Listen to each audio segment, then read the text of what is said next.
नमस्कार, मी स्नेहा परब. आज मी तुम्हाला भोगीची भाजी कशी बनवायची ते दाखवणार आहे. संक्रांतीच्या आधी भोगी येते, ते भोगीसाठी खास मिक्स भाजी बनवली जाते. ती कशी बनवायची ते मी दाखवणार आहे. थंडीचा सीझन असतो, त्या थंडीच्या सीझनमध्ये अशा छान कोवळ्या आणि एकदम मस्त अशा हिरव्यागार भाज्या येतात मार्केटमध्ये. त्यासाठी आपण भाज्या कोणत्या लागणार आहेत ते बघूया. ते 1 वाटी मी मटार घेतले, त्यानंतर ही फरसबी घेतली, बीन्स एका वाटीपेक्षा थोडे कमी घेतले, पावटे घेतलेत आपण 1 वाटी, त्यानंतर हरभरे घेतलेत आपण हे 1 वाटी, त्यानंतर एक गाजर घेतलंय आपण इथे 1 वाटी, फ्लॉवर घेतलाय 1 वाटी, 2 वांगी घेतलीत आपण ही, त्यानंतर ही चवळीची शेंग आहे, ह्या सीझनला मस्त कोवळ्या येतात, त्यानंतर घेवडा 1 वाटी, त्यानंतर त्याच्यामध्ये टाकण्यासाठी आपल्याला शेंगदाण्याचा कूट हवा आहे. इथे मी भाजून शेंगदाण्याचा बारीक कूट केलाय. त्यानंतर ही कारळ्याची चटणी आहे, ही मेन आहे या भाजीमध्ये. कारळ अशी दिसते. ही कारळ्याच्या चटणीमध्ये मी 2 हिरव्या मिरच्या घातल्या आहेत, लसूण घातलंय आणि मीठ, बाकी काही नाही घातलंय. या भाजीसाठी ती खास मुद्दाम घातल्यावर याची चव आणि कलर छान येतो. त्यामुळे तर हे आता भाज्या झाल्या आपल्या बघून. आता आपण फोडणीचं साहित्य बघूया. सर्वप्रथम तेल थोडं जास्त लागणार आहे आपल्याला ह्याच्या.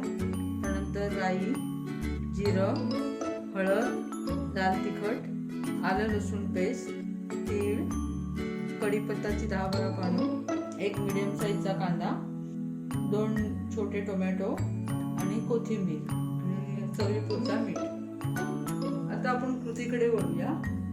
मी इथे मातीचं भांडं घेतलंय. आता मी गॅस चालू करते.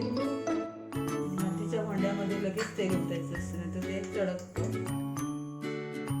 आता गरम झालंय, त्यामध्ये आता आपण 2 ते 3 मोठे चमचे तेल घातलंय, कारण या भाजीला थोडं तेल जास्त असेल तर छान लागते ही भाजी. त्यानंतर तेल आपलं तापलं आहे, त्यामध्ये आपण आधी सर्वप्रथम अर्धा चमचा राई, अर्धा चमचा जिरं. या भाजीमध्ये मेन आता तीळ, आपण तीळ घालतो सर्व जेवणामध्ये भोगीच्या दिवशी, तर यामध्ये पण घालायचे. फोडणीसाठी 2 चमचे तीळ घालणार आहे. त्यानंतर ही 10-12 कढीपत्त्याची पानं आहेत, ती जरा चिरून हाताने तोडून घालणार आहे. वास छान येतो त्या कढीपत्त्याला, ते पण मी घालणार आहे.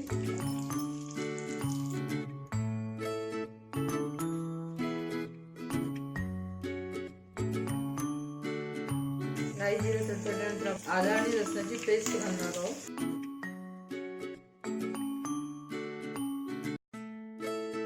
त्यानंतर 1 मिडियम साईजचा कांदा,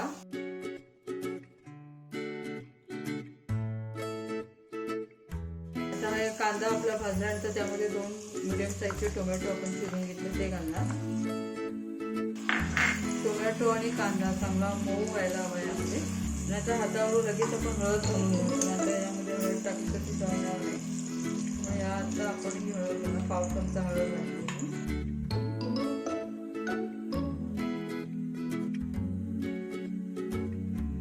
कांदा आणि टोमॅटो चांगला मऊ झाल्यानंतर आपण त्यामध्ये लाल तिखट टाकूया. इथे 2 चमचे टाकते. हा मालवणी मसाला तुमच्याकडे जो असेल तो तुम्ही घाला. गॅस मिडियम ठेवला आहे.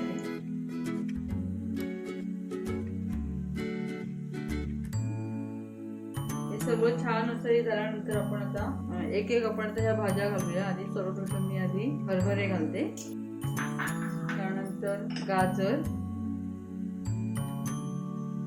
हे हिरवे मटार, पावटा, फरसबी, फ्लॉवर, नंतर ही चवळी,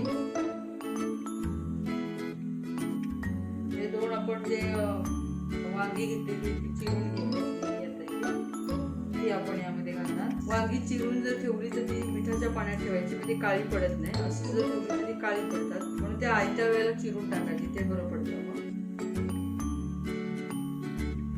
नंतर हा घेवडा तो आता घालूया आपण. आणि या सर्व भाज्या छान मिक्स करून घ्यायच्या आपल्याला, चांगला एकजीव व्हायला हव्या त्या. थोडा आता गॅस मी मोठा करणार आहे, कारण का सर्व भाज्या घालून झाल्यानंतर चांगली ती फोडणी सर्व लागायला हवी व्यवस्थित. छान कलर दिसतोय, सर्व कलरफुल भाज्या, हिरवा, लाल.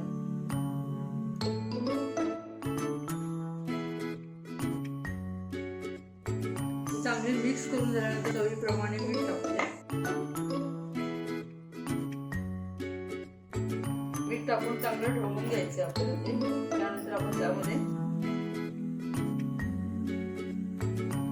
भाजीला चांगली उकळी आली आहे. आपण यामध्ये गरम पाणी घालू. गरम पाणी घातल्यामुळे चव पण छान लागते भाजीला आणि लवकर शिजते ती.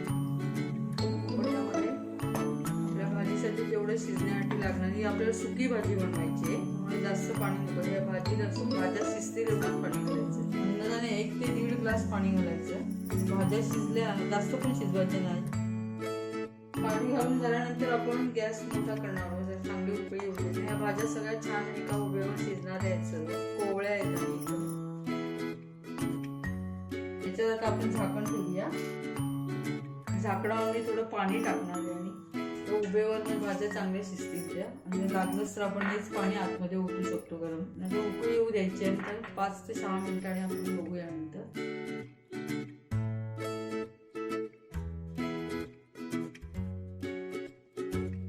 आता आपण हे झाकण काढून बघूया शिजली ती.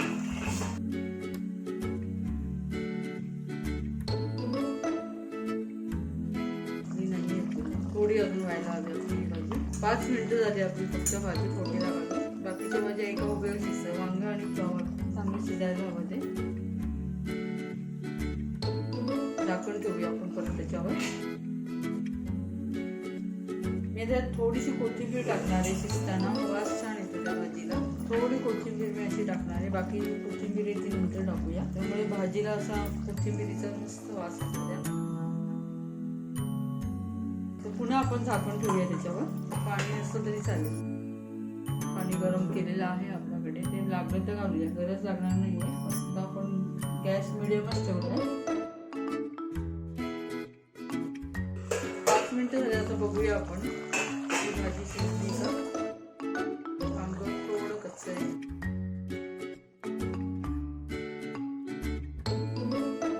भाजीचा कलर मस्त दिसतोय. कलरफुल भाजी असते. चव पण छान असते. वास मस्त येते. सगळं मिक्स भाज्या आहेत. जास्त घट्ट नाही जास्त पातळही नाही अशी आपल्याला करायची. अगदी पण पातळ नाही. जास्तीत जास्त घट्ट थोडं पाणी राहिलं तरी चालेल.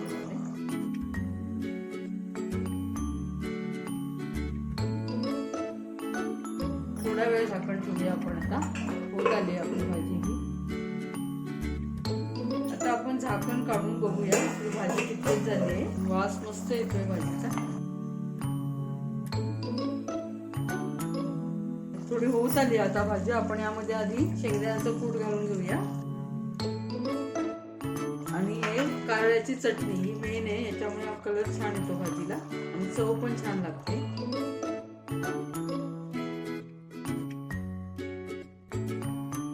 हे घालून आपण आता व्यवस्थित ढवळून घेणार आहोत. थोडीशी कोथिंबीर आता घालते.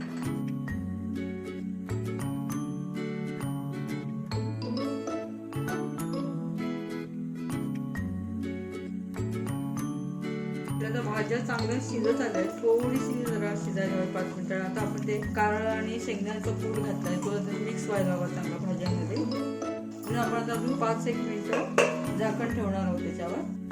त्यानंतर आपली ही भाजी तयार होईल. गॅस आपल्याला बारीक करायचा आहे कारण आता भाजी ती खाली लागेल. भाजी आपली होत आली आता. फक्त ते आपण शेंगदाण्याचा कूट आणि कारळ्याची चटणी घातली ती भाजी चांगली मिक्स व्हायला हवी. म्हणून बारीक गॅसवर आपल्याला 5 मिनिटं ठेवायची ही भाजी. मग आपली भोगीची भाजी तयार होईल. आता 5 मिनिटं झालीच आपली. आता आपण आपली भाजी कितपत झाली ते बघूया. छान आपली भाजी तयार झाली. एवढीच हवी आहे आपल्याला. थोडा गॅस मी मोठा करते.